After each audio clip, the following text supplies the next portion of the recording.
श्री महाप्रज्ञ गुरवे नमः। जिसके सांसों में रहता है शाश्वत शांति का स्पंदन, उस महाप्रज्ञ को वंदन, उस महाप्रज्ञ को वंदन।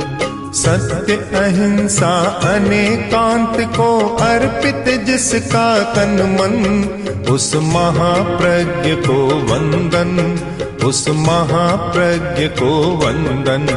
जिसके सांसों में रहता है शाश्वत शांति का स्पंदन, उस महाप्रज्ञ को वंदन, उस महाप्रज्ञ को वंदन।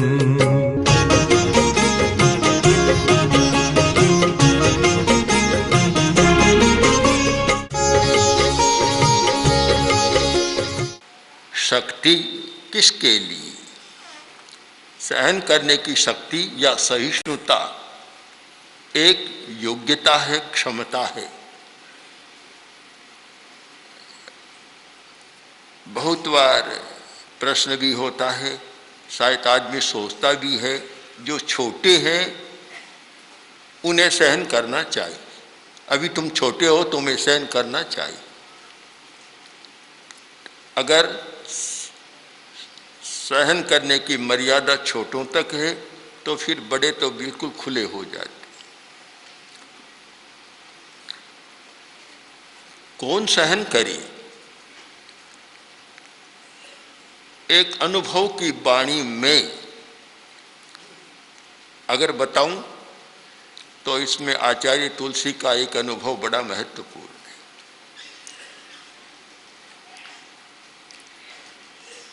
आचार्य नहीं सोढ़व्यम शांति संग समृद्धये। एक बार उन्होंने कहा था कि हर साधु को अथवा संगठन के हर सदस्य को सहनशील होना चाहिए और सफलता के लिए जरूरी है। किंतु सदस्यों की अपेक्षा नेता को ज्यादा सहनशील होना जरूरी है। यदि संगठन के सदस्य में सहन करने की शक्ति है और अनुपात तय कहा जाए कि उसमें अगर 25% है तो नेता में 100% होनी चाहिए। इतनी अधिक सहिष्णुता होनी चाहिए। आचार्यवर ने कहा, मैंने बहुत सहा है। अपने दीर्घकालिक आचार्य के जीवन में, प्रशासन के जीवन में, संघ संचालन के जीवन में बहुत सहन किया है। अपमान को सहन किया है, अवज्ञा को सहन किया है, निंदा को सहन किया है, सहन किया है। अगर सहन नहीं करता तो स्थिति जटिल बन जाती। उन्होंने बताया कि जब मैं आचार्य बना तो चिंतन किया कि तेरा पंथ का आचार्य तो एक सर्वे सर्वा होता है, जो कुछ चाहता है वह कर देता है, जो सोचता है वह हो जाता है। ये मेरी धारणा थी, व्यक्तिगत धारणा, कि सब कुछ हो सकता है। और आचार्य जो भी कहें वहाँ कोई न मतभेद और न कोई विरोध, कोई भी नहीं। कारण आज्ञायाम अनुवर्तन्ते साधवः श्रावकास्तथा, सब मेरी आज्ञा में चलने वाले हैं, मेरे आदेश निर्देश को मानने वाले हैं। साधु भी और संगठन के सभी सदस्य श्रावक भी मेरी आज्ञा को मानकर चलते हैं, कोई विरोध नहीं करता। किंतु भ्रांति रेशा ममोच्छिन्ना, कुछ समय के बाद मैंने अनुभव किया कि वह मेरी धारणा भ्रांत धारणा थी, वह भ्रांति थी, मैं भ्रांति को पाल रहा था। कोई भी संगठन ऐसा नहीं हो सकता कि जहां सामने विरोध न आए और कोई प्रतिकार करने वाला न आए, मतभेद प्रदर्शन न हो और अवज्ञा भी, अवमानना भी न हो। ऐसा संगठन हो नहीं सकता, होता नहीं है। और इसका कारण भी है कि हर व्यक्ति का अपना भाव होता है। आदमी संचालित होता है भाव के द्वारा, और हर व्यक्ति का अपना भाव, अपना संवेग, अपना इमोशन, इनका समीकरण आज तक हुआ नहीं, कोई कर भी नहीं सकता, क्योंकि यह वैयक्तिक संपत्ति है। व्यक्ति में दोनों प्रकार की संपत्तियां होती है, कुछ वैयक्तिक और कुछ सामुदायिक। यह नितांत वैयक्तिक है। जैसे ज्ञान वैयक्तिक है, संवेदन वैयक्तिक है, और ये भाव, इमोशन भी वैयक्तिक है। कभी इनका एकीकरण किया नहीं जा सकता। अनुशासन के द्वारा संवेग को एक समरस किया जा सकता है, एक सीमा तक संतुलित किया जा सकता है, पर समाप्त नहीं किया जा सकता। हर व्यक्ति का है, पता नहीं कब किस व्यक्ति का इमोशन प्रबल हो जाए और वह समस्या पैदा कर दे। इसलिए ये मानना कि सब सहमत है, कोई कहीं विरोध का स्वर नहीं उठेगा, यह नितांत भ्रांति होती है। आचार्यवर ने कहा, मेरे मन की भ्रांति भी टूट गई और मेरे सामने भी विरोध आने लगा, मतभेद भी होने लगा, विचार भेद हो रहा था।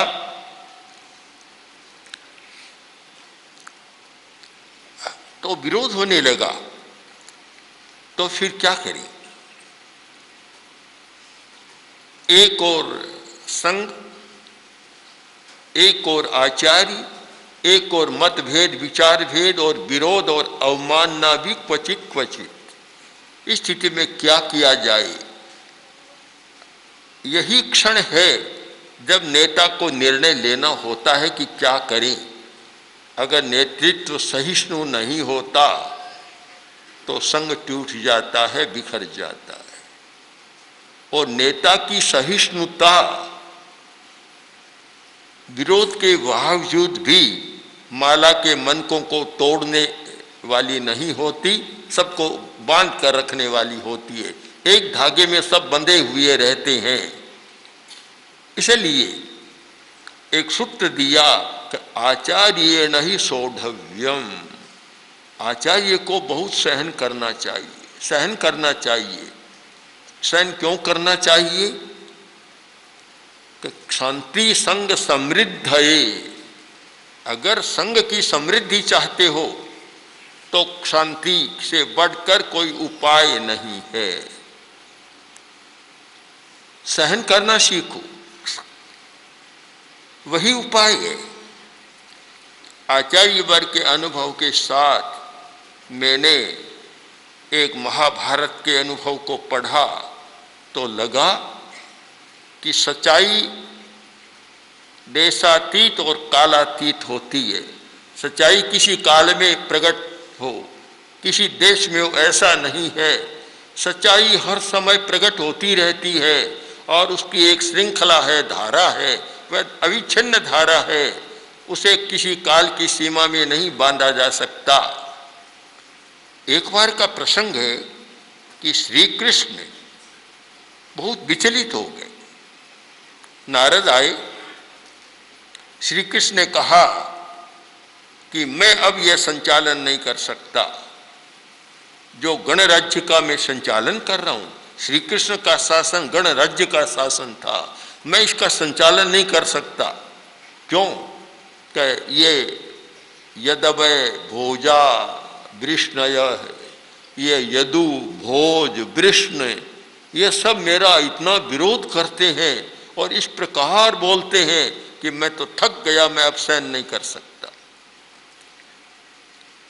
तब नारद ने कहा, श्री कृष्ण थोड़ा गहराई से चिंतन करो। आदमी शत्रु को तो लोह शस्त्र से परास्त कर सकता है, उन पर विजय पा सकता है शत्रुओं पर, किंतु जहां अपना परिवार है, आय से न शस्त्रे न, वह आय शस्त्र काम नहीं देता, लोह का शस्त्र काम नहीं देता, वहां तो मृदु शस्त्र देता है काम, मृदुता का शस्त्र काम देता है। वहाँ लोह बाण भी काम नहीं देते, लोह का भाला भी काम नहीं देता और तलवार भी काम नहीं देती।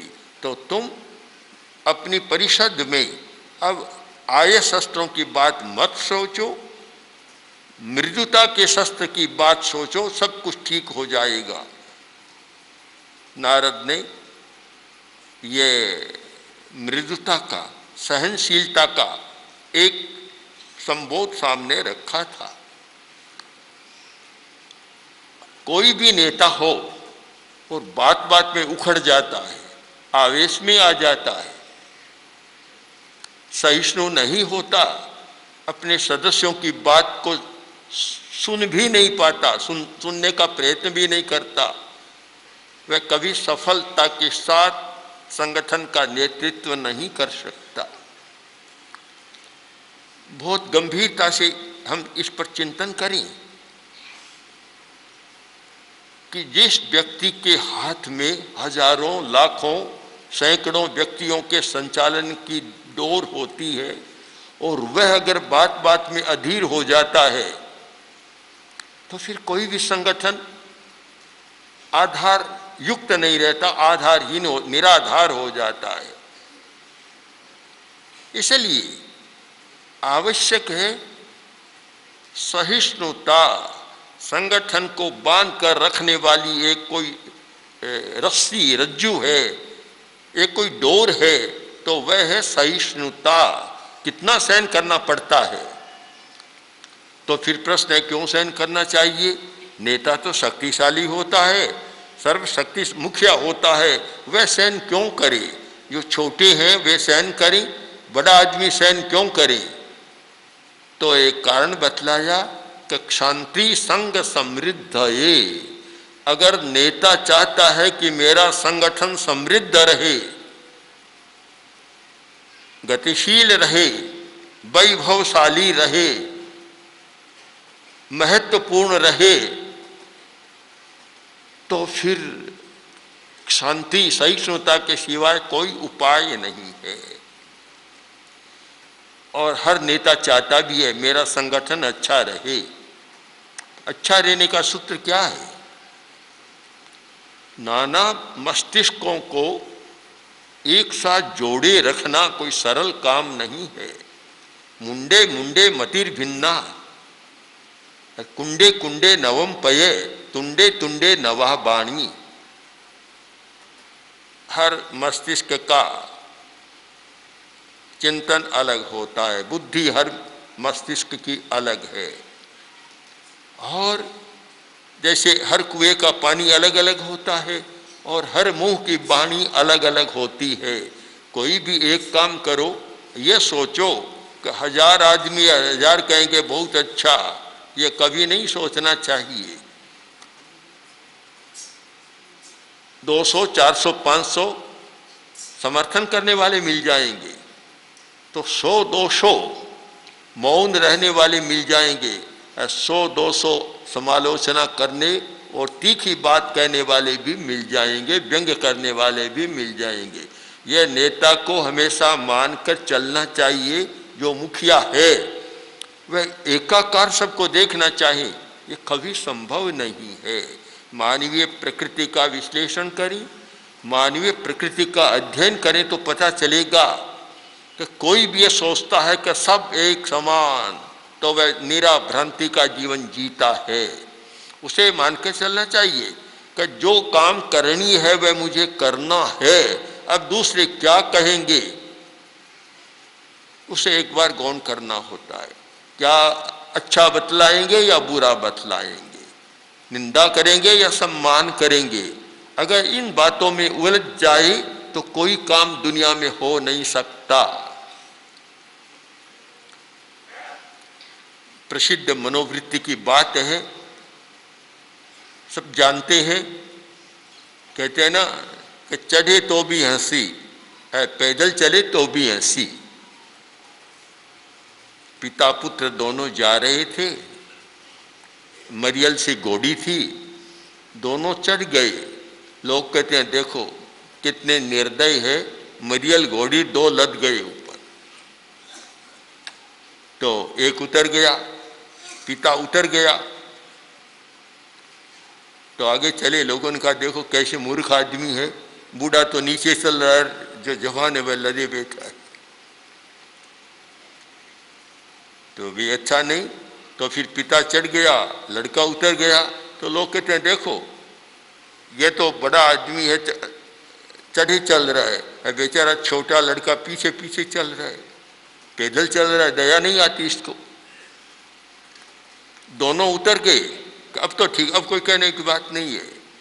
तो लोगों ने कहना शुरू कर दिया कितने मूर्ख है, घोड़ी तो खाली चल रही है, दोनों पैदल चल रहे हैं, कहाँ जाए आदमी। अगर अपनी क्षमता का विकास न हो, दूसरों के भरोसे कोई चले, तो कभी सफलता तक पहुंच नहीं सकते। अपने विश्वास के साथ चलना है, और उस विश्वास में चलते चलते विरोध, संघर्ष, समस्याएं आती है, उन्हें संभाव से सहन करना और क्षमा शक्ति का परिचय देना। किस लिए? कि संघ समृद्ध है। संगठन को मजबूत बनाए रखना चाहते हो तो जरूरी है कि नेता सबसे ज्यादा सहनशील बने, सबकी बात को सहन कर सके, सुन सके, कहीं भी उत्तेजना और आवेश में न आए। मैंने स्वयं देखा, आचार्य तुलसी को देखा, कभी कभी कड़ी बात भी सामने, अप्रिय बात सामने रखी गई तो भी शांत भाव से सुना। साक्षात बहुत मैंने अनुभव किया है, एक बार नहीं अनेक बार किया है।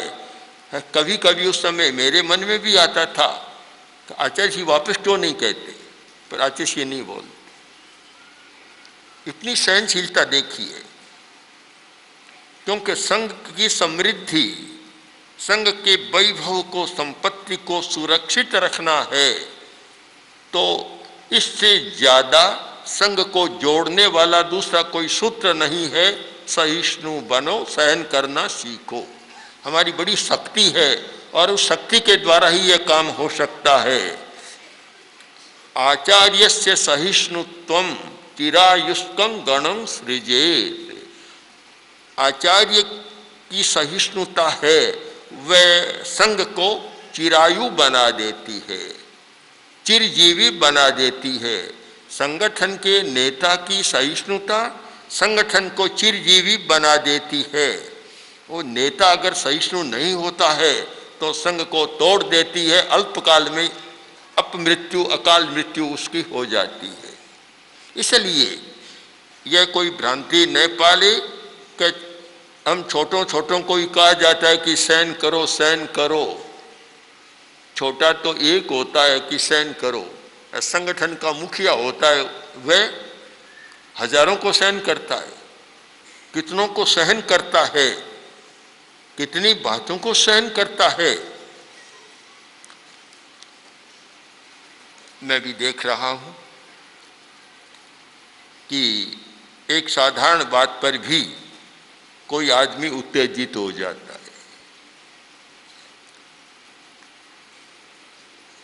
व्यवस्था की कि बस इससे आगे मत आओ। कुछ लोग इतने उत्तेजित हो जाते हैं कि हमें बार बार क्यों रोक रहे हो, क्यों टोक रहे हो। उत्तेजित नहीं होते, बोलने भी लग जाते हैं। बोलने नहीं, कभी कभी जैसे हाथापाई की स्थिति भी बना देते। तो फिर मैं कार्यकर्ताओं को कहता हूँ, मैं तो उत्तेजित होता नहीं, कार्यकर्ताओं कहता हूँ कि सब सहन करो, सहन करो। व्यवस्था में जुड़े हुए लोग होते हैं, आवास की व्यवस्था और भोजन की व्यवस्था सबसे जटिल बात होती है। अब आने वाले तो स्वतंत्र है सब, कोई कैसे ही बोलता है कि मुझे अच्छा नहीं, कितना बोलने लग जाते हैं। अगर व्यवस्था में बैठा भी वैसे ही बोलने लग जाए तो एक दिन में व्यवस्था समाप्त हो जाए।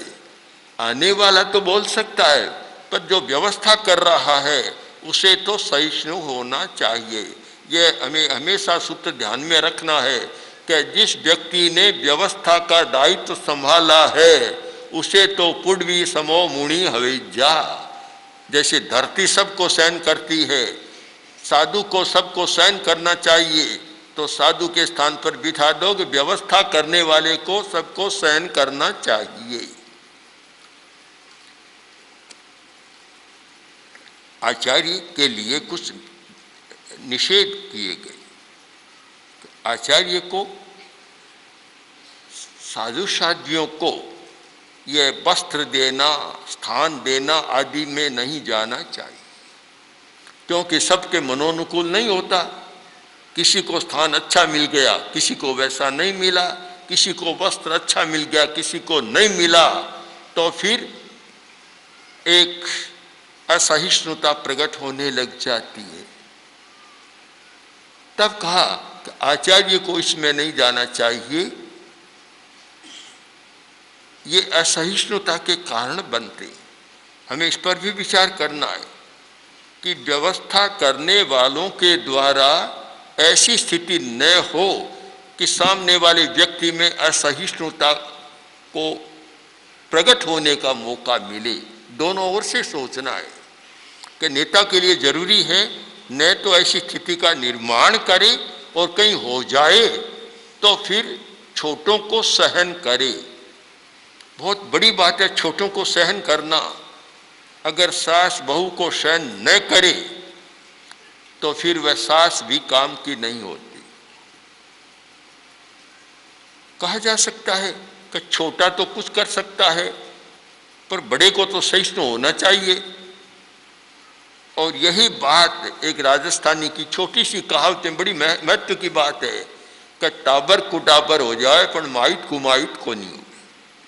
एक छोटी सी साधारण सी कहावत है, पर बहुत मर्म है इसमें कि छोटा कहीं कहीं कुछ विपरीत का आचरण कर सकता है, पर बड़े को तो वैसा विपरीत आचरण नहीं करना चाहिए।